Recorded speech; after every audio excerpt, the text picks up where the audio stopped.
this tape, my champions will show you 20 of the best exercises to develop your back and your biceps. These exercises are programmed to develop your upper back, your lower back, your lats, to give you a muscular V-shaped back, and also define your arms, making them bigger, more defined, with a higher peak. A back and arms that you will truly be proud of.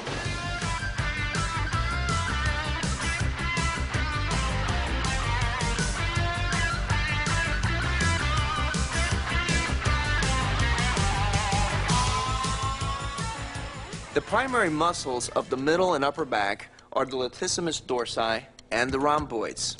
These muscles have two basic functions.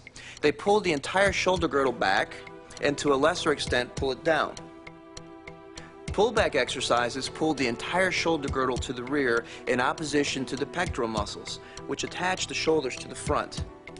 Pullback exercises are all rowing movements. The shoulders start from a position in which they're shrugged fully forward.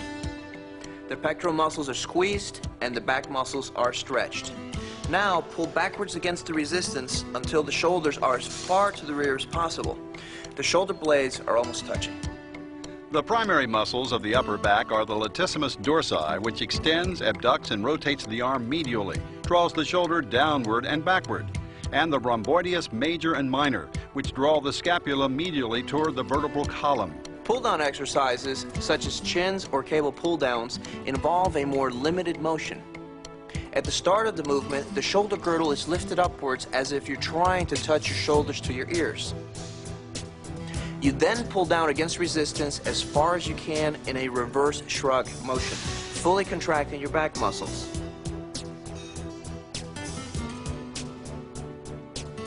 Pullback exercises account for about 2/3 of back development. Pull-down movements contribute about 1/3. The weak link in back training is the biceps. The back is a large muscle, whereas the biceps are small. The amount of weight needed to build the back, the biceps cannot handle. So the key is to keep the arms out of the movement. You want to use the arms as hooks instead of using them to curl the weight. When rowing is done this way, the arms are only used to connect the weight to the body. They don't assist in actually lifting the weight. For the same reason, when you do a chin or a pull-down movement, you have to concentrate on doing most of the work with the lats, with the shoulders being pulled downward and the arms not bending much, but serving merely as hooks to connect you to the bar overhead.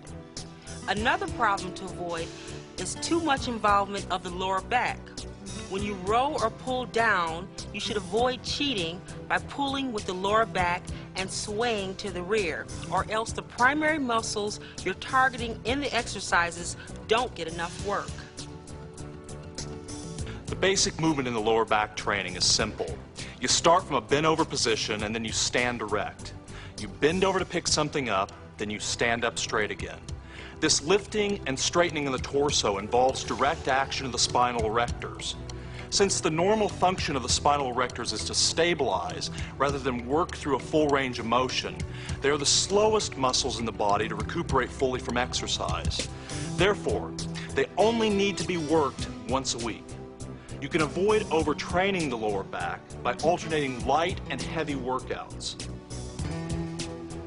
Incidentally, you'll find that the use of the lower back muscles occurs to some degree in a variety of other different movements.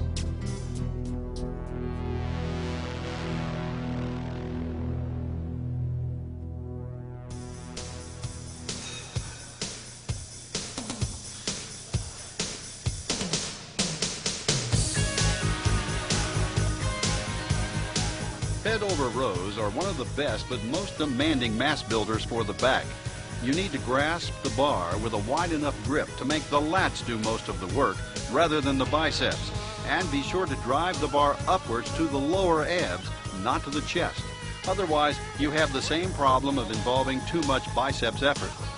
Most bodybuilders do bent-over rows with fairly heavy weight to build maximum mass, which makes it difficult to do the exercise without at least some cheating.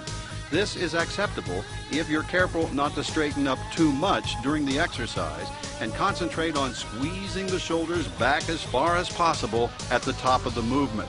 However, when you do bent over rows with somewhat lighter weights, it is possible to do this exercise a lot more strictly. But in either case, the essential things to remember are to lift and squeeze with the back, bringing the shoulders as far as possible to the rear, and try to keep any cheating involving the legs or lifting up with the lower back to a minimum.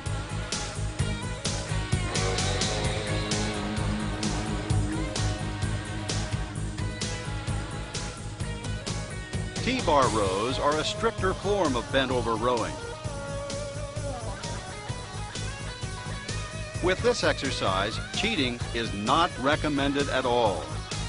Bend your knees, get yourself in as stable and grounded a position as possible, then pull the weight up toward your chest, shrugging your shoulders back as far as possible to squeeze the back muscles together. Then let the shoulders come forward again and feel the big muscles of the back extend and stretch to the maximum.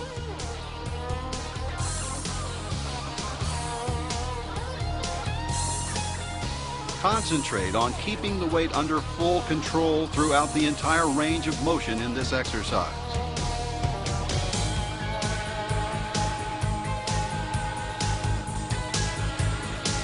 Again, concentration is the key.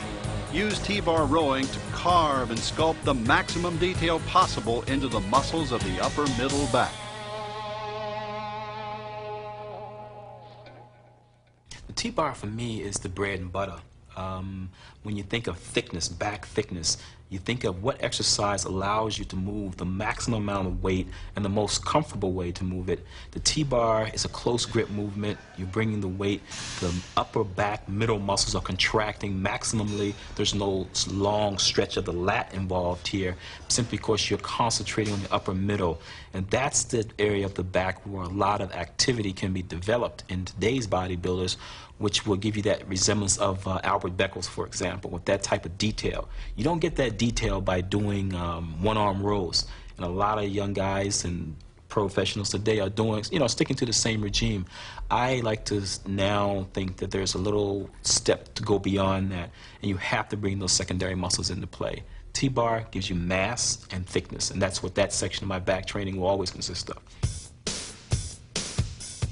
Using one-arm rows, you can isolate each side of the upper back in turn. However, this exercise can be more difficult to do than it seems. For one thing, be sure to bring the dumbbell back toward your hip rather than up towards your chest and shoulder, which turns the movement into more of a curl than a back exercise. And when you lift, concentrate on the feeling of squeezing your back muscles together. Both sides, not just the side with which you're lifting. Otherwise, you'll tend to rotate your body as you lift rather than making the big back muscles do the work by themselves. For maximum stability, try leaning with your free arm on a bench, weight rack, or some other support to keep your body steady and fully grounded throughout the movement.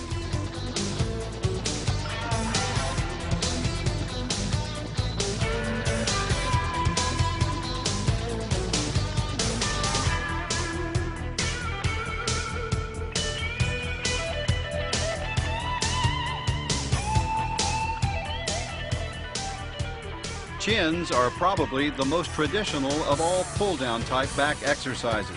However, they can be very difficult because you are dealing with your entire body weight in this exercise, and women in particular have trouble starting out working against this much resistance. If chins are too tough for you at the beginning, try building up your strength with cable pull-downs, or have a workout partner hold on to your ankles to provide the lift you need to do your set of chins.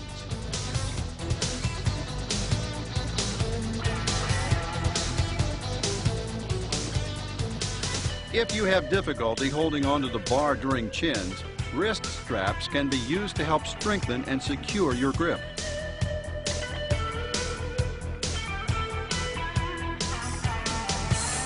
Chins can be done behind the neck, which is a very strict and demanding form of the exercise, or to the front, which is slightly easier since some of the pullback function of the back mixes in to help in the pull-down effort.